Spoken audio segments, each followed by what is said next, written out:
Jeshi la polisi mkoa wa Mbeya linamshikilia Tatizo Yohana Mzumbwe.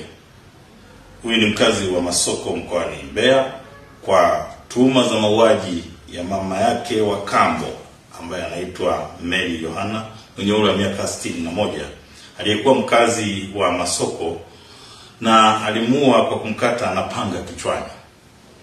Mtumiwa alitenda tukio hilo tarehe 6 mwezi wa 10 mwaka 2025 majira ya saa 2 za usiku huko katika kijiji cha Mapinduzi, kata ya Masoko, tarafa ya Isangati iliyoko katika mkoa wa Mbeya.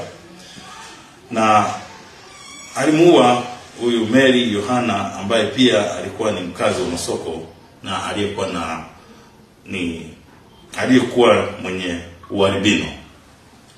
Kwa baada ya tukio hili huyu mtumiwa alitoroka. Lakini kufuatia tukio hilo, jeshi la polisi mkoa wa Mbeya baada ya kuwa limeripotiwa lilianza msako mkali na kufanikiwa kumkamata mtumiwa majira ya usiku huko katika kijiji cha Mapinduzi, kata ya Masoko, kuhusiana na tukio hili akiwa amejificha huko.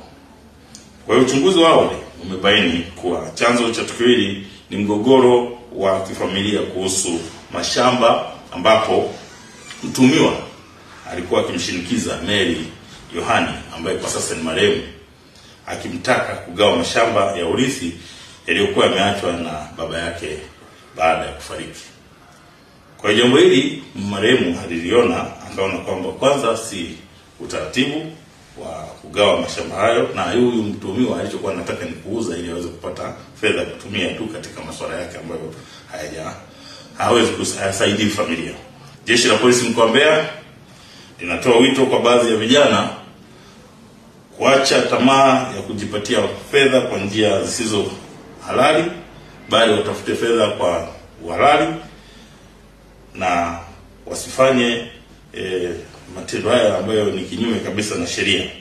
Kwa hiyo uchunguzi wa swala hili au tukio hili umekwisha anza kushughulikiwa kwa kiwango kikubwa, na kilichobakia sasa ni kukamilishwa ili jalada liweze kufika katika ofisi nyingine za mashtaka kwa ajili ya kuandaliwa mashtaka kulingana na ushahidi utakaokuwa umepatikana ili aweze kufikishwa mahakamani.